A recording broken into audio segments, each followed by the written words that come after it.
me when you're ready. Listos, listos? Sí? Yeah? Yeah? Okay. Good morning. Buenos dias. I want to thank everyone for being here.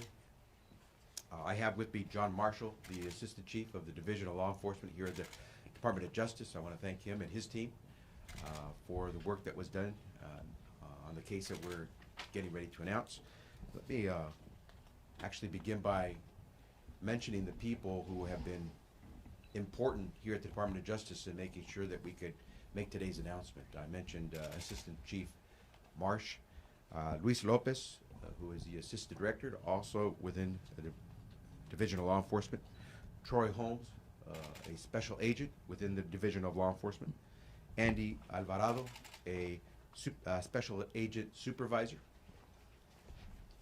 On our legal side, Amanda Plisner, who is the Deputy Attorney General and Statewide Human Trafficking Coordinator here at the Department of Justice. Diana Callahan, Deputy Attorney General. Nicholas Schultz, Deputy Attorney General. And Patricia Fusco, who is the Supervising Deputy Attorney General, all at the Department of Justice. I'd also like to give some special thanks as well. When we do these operations, we require the assistance of our partners, federal and local law enforcement authorities, to make this happen. You can't do this work by yourself. You need your partners, the brothers and sisters in law enforcement who make all this work. And so I'd like to give a special shout out to the Department of Homeland Security Investigations personnel, to the Customs and Border, U.S. Customs and Border Protection Agency at the Department of Homeland Security, and the Police Department at the Los Angeles Airport for the work that they did to make today's announcement possible. On Monday night, my office arrested Naasón Joaquín García. See his photograph there. And two of his co-defendants in a major sex trafficking and sex abuse case. Charges were filed against them on Tuesday. The charges include a series of 26 alleged felonies committed in Los Angeles County between 2015 through 2018. Joaquín García was arrested in Los Angeles following an investigation into those alleged crimes. The type of crimes that belong nowhere in our society, from human trafficking, production of child pornography, oral copulation, rape, statutory rape, child molestation, extortion, conspiracy, and more. These crimes are alleged to have been committed during the time that Joaquín García was leading as the so-called servant of God, as the disciple, as he is known within this religious organization called La Luz del Mundo, an international religious organization that is headquartered in Mexico. His co-defendants acted in concert with him to accomplish the crimes alleged, and they were also members of this organization. The co-defendants' names in the complaint are Alondra Ocampo, Susana Medina, Oaxaca, and Acelia Rangel Melendez. Ocampo and Medina, Oaxaca were arrested on Monday, and an arrest warrant has been issued for Rangel Melendez, who is currently at large.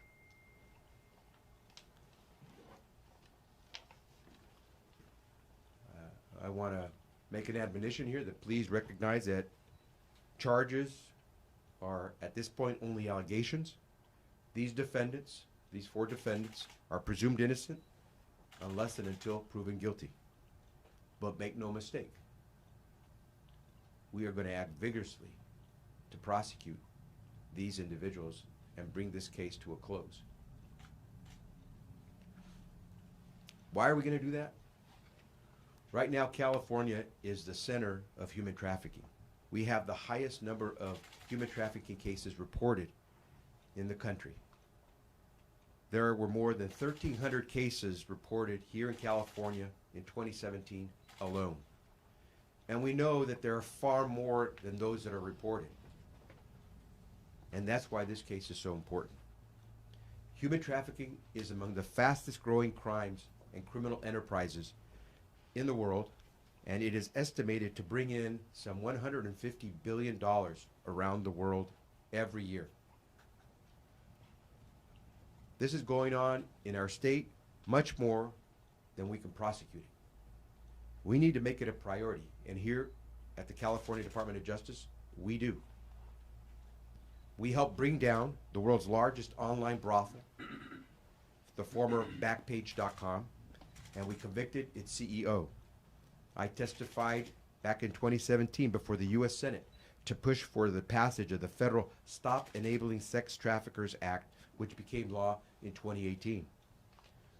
We have fought to protect juveniles who are victims of trafficking, bringing 54 felony charges against alleged operators of a statewide sex trafficking ring in Tulare in 2017.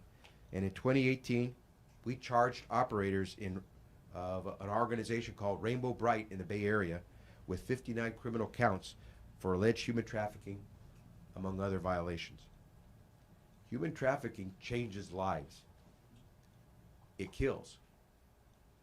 It doesn't belong on this planet. We want to, and we have to, take it on wherever it is happening. How were we able to uncover these crimes that we're announcing today? We set up a website last year for clergy abuse. That website, which is oag.ca.gov/clergyabuse, is an important site. It's been used. I want to take a moment to talk about how important that website is in these types of cases. Because that website gives those who are survivors of abuse by members of the clergy or religious organizations a direct line to the California Department of Justice. And it gives them a way to submit those reports that they want to get to us confidentially and to law enforcement. This case, which goes far beyond an incident of abuse, came through us through a tip sent in to the clergy abuse website. As you can see, if you report it, we will act on it and we will follow through. And as you can see, this has become a case that goes far beyond one individual, one clergy member, one victim, someone who was the victim of some form of abuse. If you are a survivor of abuse in this particular case, or you have information about the misconduct of anyone involved in this case, we want to hear from you. We want you to report any incident that you're aware of. You deserve justice, and we want to help you pursue it. We are asking you to please come forward and share what you know. You can call us at 323-756-2100.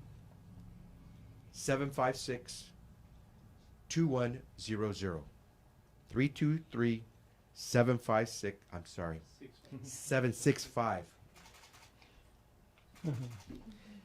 You can call us at 323-765-2100. 323-765-2100. Or you can file your complaint online at oag.ca.gov/LLDM. I think it's also important to point out that our office can make resources available to those who have come forward based on the needs of those individuals. We want you to know that we don't consider you defendants or perpetrators. We want you to know that we consider you victims if you've suffered some from this abuse or if you were caught in that cycle. The California Department of Justice will never turn a blind eye to sexual violence and trafficking. You are victims, and you deserve our support and our assistance. We will do everything in our power to keep our community safe. And here I want to point out two related matters that are critical to cases like this. I often get asked a question about any work that we're doing on investigations, wildfires, political abuse, criminal wrongdoing within a governmental agency. And oftentimes I have to give the response, we don't discuss our investigations. And I'm often asked, why? Are you trying to hide something? This is an example of why we do not talk about our investigations. This is a reason why we do not talk about who is providing us with tips or responding to our requests for information on these websites and hotlines. We took this information and we acted on it. And we did not discuss it with anyone because we wanted to protect the victims, who oftentimes are deadly afraid to come forward. We hope to prosecute this to the end, but we were able to succeed in finding victims who came forward because we guaranteed them confidentiality. And we hope now we'll be able to confidently assure them success in this prosecution. Final thing I want to mention is something that I hadn't talked about before. Right now, Naasón García is in custody and facing $50 million in bail to be able to remove himself from detention. Last year, California decided to pass a law to change the way we handle bail. Because if you are dangerous or a risk of flight, we should be able to detain you. But we should not be able to detain you simply because you don't have money to remove yourself from pre-trial detention. That would be unfair and I believe unconstitutional for Americans to be detained simply because they don't have the money in their pocket to pay for their bail. But in some cases, some individuals can pay a very high bail. My understanding is that the $50 million bail that has been imposed on Mr. Garcia is the highest bail ever imposed in LA County for any individual. Because there is a real fear that because he has this church with more than 1 million followers, that he will raise the money and he will bail himself out. And if he bails himself out, he may try to flee to the place where he had just come from when we captured him at LA airport, back to Mexico or somewhere else. It is important that we have the tools to keep those who are dangerous or dangerous risk flights from fleeing the hands of justice. But it would not be fair to keep those Americans who are not in that either of those two categories locked up, even though they haven't gone through trial. That has nothing to do with this particular case on bail reform, but it is an important reminder of why we always have to strive to do this system of justice the best we can. And I often get asked questions about why we're trying to make it easier for folks to bail out of a system. We're not. We're just trying to make it right, fair, and just, because no one wants to see Naasón García bail himself out of jail simply because he takes money from his religious followers and then can abscond justice because he's got the dollars. With that, we will take questions. ¿Lo puedes leer en español? Español. Hoy estamos anunciando que después de una investigación extensiva y porque tuvimos el apoyo de varias víctimas, pudimos arrestar a este tipo, Naasón Joaquín García, quien es el, no sé qué llamarlo en español, porque no es para mí pensar alguien que es líder religioso, pero es lo que indica él que es. Lo hemos arrestado y está bajo cargos de explotar a niños, de tener relaciones sexuales con niños, de violar mujeres, de tener un esfuerzo de trabajando con los otros detenidos, de usar los humanos para usos ilegales. Y este día tenemos bajo detención a las 3 de las 4 personas cargadas con cargos criminales, y esperamos poder tener un juicio sobre estos cargos y esperamos tener el apoyo de víctimas. Tenemos 4 personas que son víctimas que nos han dado información y esperamos tener otras personas ayudarnos con este caso porque creemos que hay más víctimas del abuso, la criminalidad del señor García. ¿Qué le decimos a esas víctimas que aún no han dicho nada por miedo? Ayer yo fui a la iglesia que queda aquí en Sacramento y nadie quiere hablar conmigo. ¿Tienen miedo? No sé si los están amenazando, intimidando. ¿Qué le decimos a esas personas? Sí, and I'll say this in English as well because that's a very important question. Yo entiendo lo que están experimentando en este momento muchas familias, especialmente algunos niños, algunas muchachas que tienen miedo, que no saben qué hacer, los padres que están confundidos, que no entienden lo que está sucediendo, especialmente si verdaderamente tienen en su fe que este señor era un discípulo de Dios. Solo les puedo decir que nosotros trabajamos solo con los hechos, la evidencia. Nosotros no podemos poner cargos contra una persona, cargos criminales contra una persona sin tener los hechos. Y tenemos los hechos para cargar a naasón Joaquín García de criminalidad que no solo no es permitido en California, pero no es permitido bajo los ojos de Dios. Y esperamos que el pueblo nos ayude, porque si verdaderamente uno tiene fe que nuestro Señor quiere darnos justicia y protegernos, por favor, ayúdenos a descubrir los acontecimientos en este caso para llevar a justicia a alguien que tal vez violó no solo las leyes de California, pero las leyes de Dios. In English, the question was, what do you say to the parishioners and members of this religious organization right now? And I would simply say, I understand that many families, many of the young girls, probably very frightened, very confused. I know this is not easy. Some of these folks depended on this religious organization, this church, for much of their support.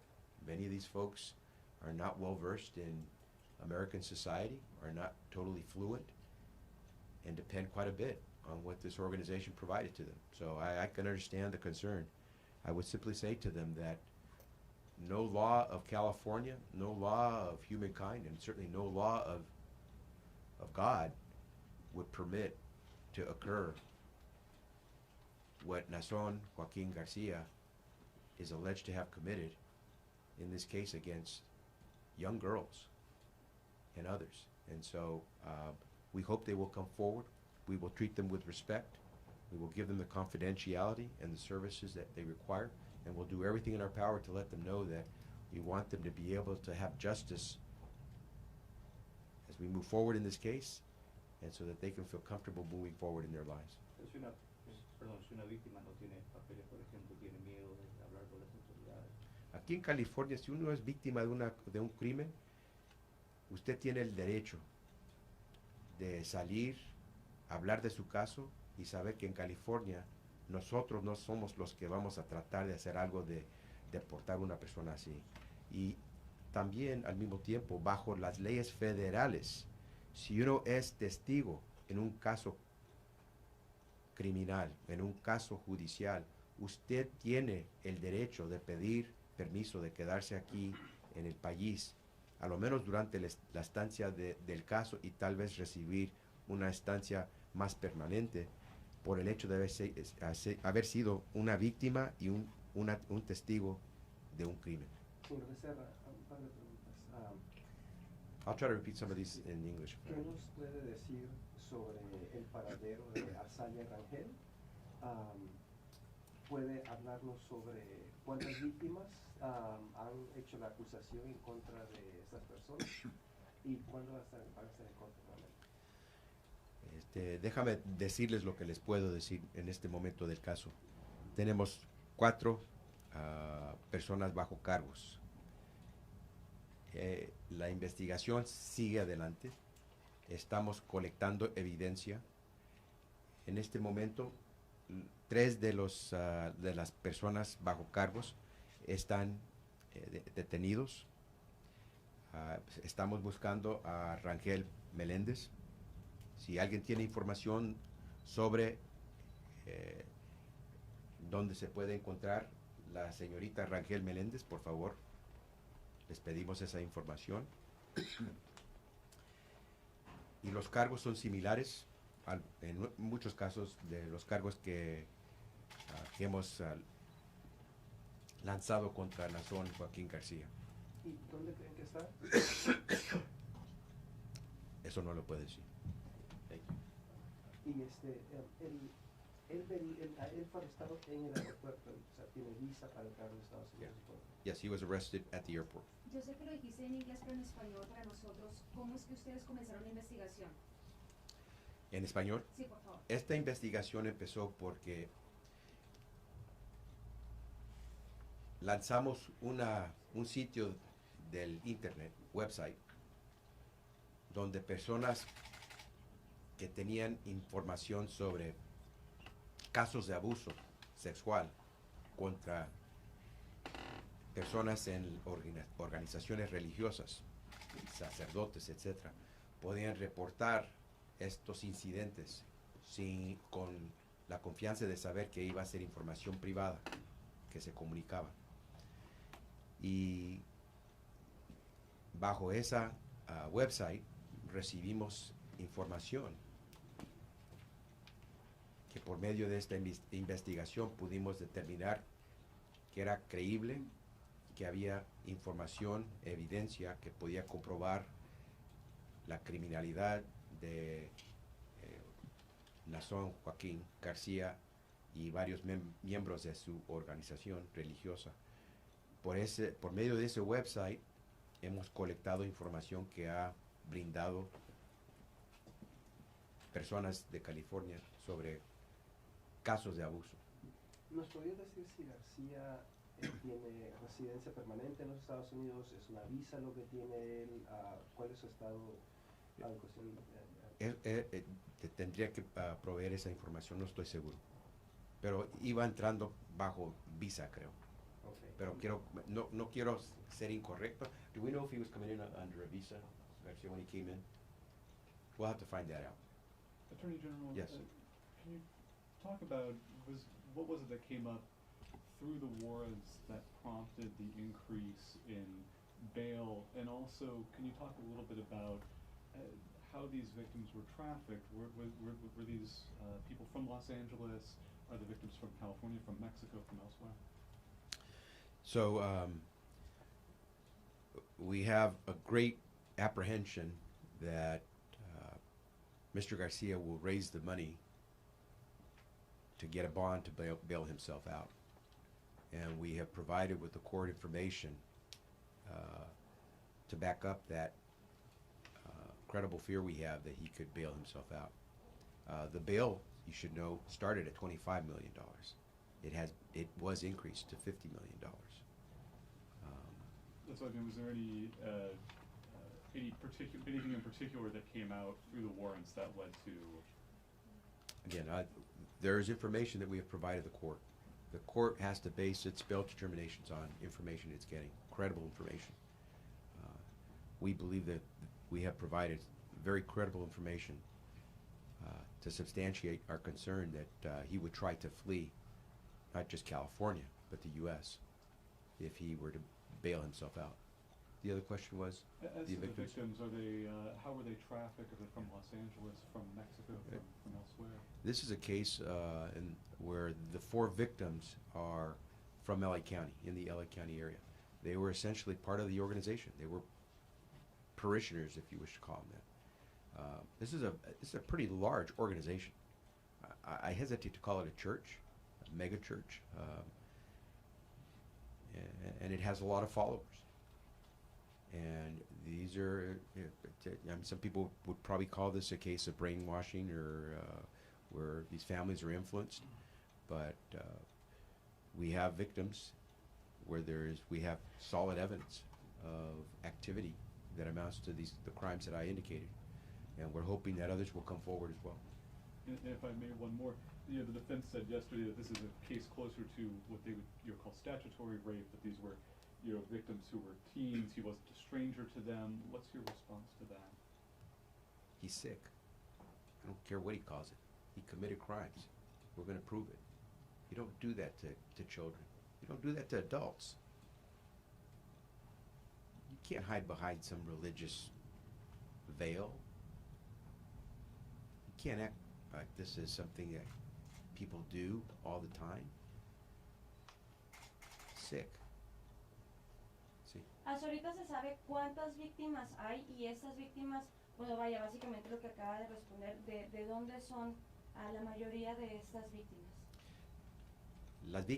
Las víctimas que nos han ayudado a colectar evidencia vienen del condado de Los Ángeles, son miembros de la organización o son hijos de miembros de la organización. ¿Cuál fue la primera pregunta? ¿Se sabe hasta ahorita cuántas víctimas hay? Sí. ¿Quién sabe? ¿Quién sabe cuántas víctimas hay? Ojalá más gente, más familias, más víctimas deciden ponerse en contacto con nosotros.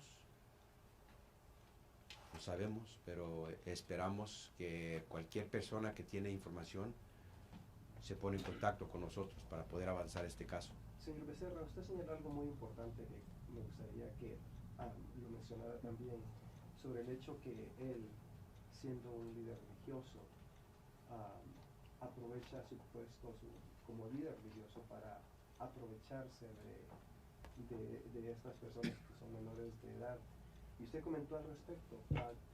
Por favor, nuevamente, si lo puede hacer en español sobre la actividad de ese señor bajo el velo de un líder religioso.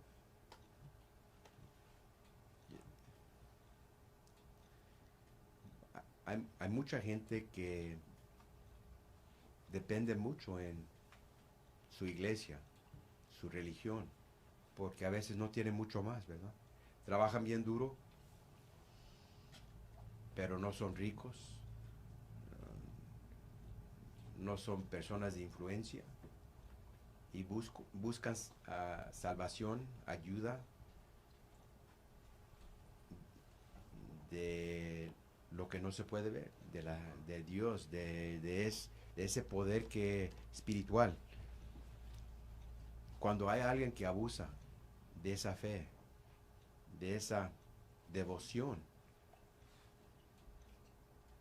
jugar con la mente de una persona, de una familia, de unos padres, de niños, de niñas de 14 años. Eso para mí, ese no es un líder religioso, es una persona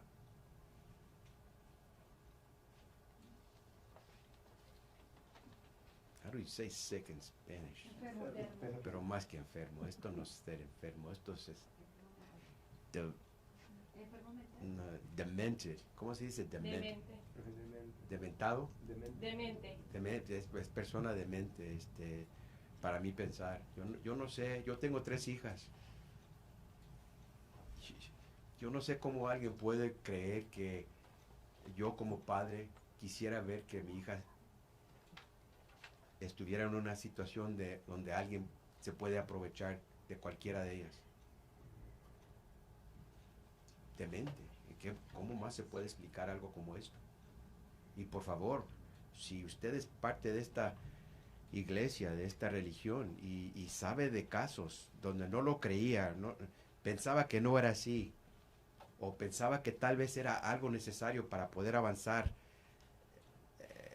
los principios de esta religión, por favor, recuérdese que estamos hablando de su hija. Esto no se hace. De las víctimas, ¿cuántas son adolescentes y cuántas varones y hembras? En este momento creo, the question, and I want to make sure I say it in English as well so I'm not wrong. The majority of the victims are underage, but there are victims who are adults. La mayoría de las víctimas en este momento de que tenemos información son menores de edad, pero también hay víctimas que son adultos Y son 4, dice. en este momento. ¿Y cuántos de ellos son hombres y mujeres? Todas mujeres. Todas mujeres. Yes. Can I trouble you to answer her question in English as well, and his first question? Oh gosh, let me remember what the questions were. Apologies. Yeah, no problem. Would you remember what the question was? It was about the 4 victims who had come forward was the first question, correct? Yeah. Let's start with that. And but what was ¿qué fue la pregunta? What was the gist of the question? Pues básicamente sobre lo de las víctimas, hasta ahorita cuántas han venido a hacer acto de presencia, ¿no? Y denunciar esto, y si se sabe, por ejemplo, dónde también van a estar las cabecillas, van a ser, ¿cómo se les dice? Se les van a castigar aquí, o sea, en Los Ángeles. Yeah. So right now we were fortunate to have 4 victims come forward, 3 minors, 1 adult, all from LA County, all members of this organization, or at least children of members of the organization. What else? What else? Ask me. How do you know that how do you take that information that you've been given from the people that have come forward and pursue other stories? It would be hard to believe that, based on the information that we're collecting, that it's only these 4 individuals. There's a pattern here.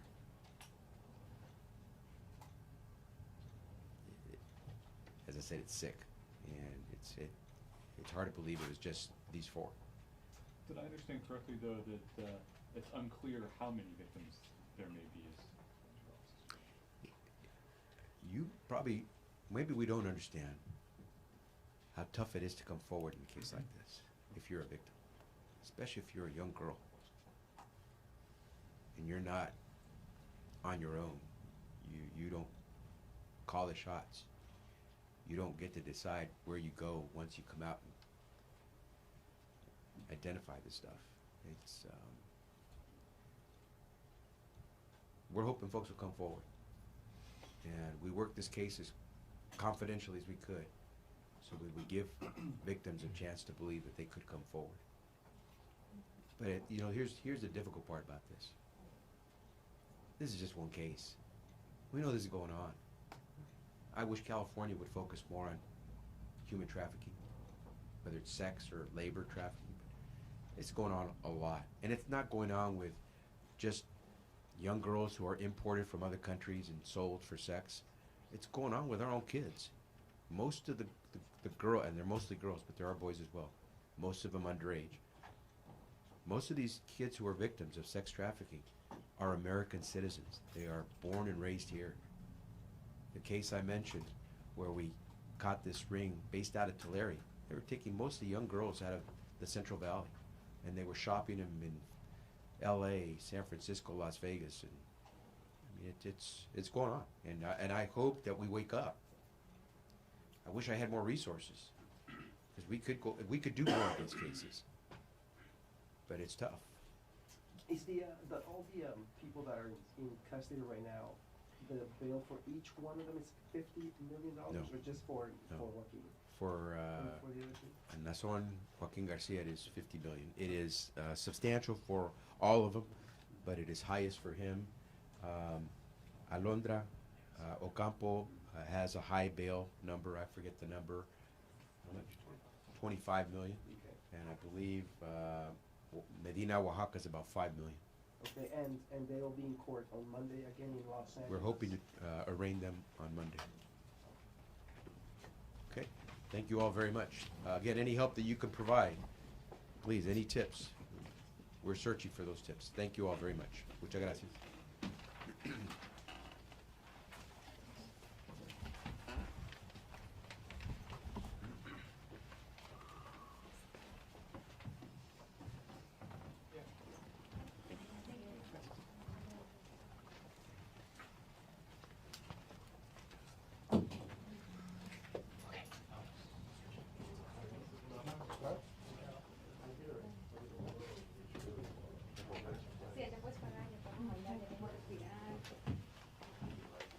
Huh?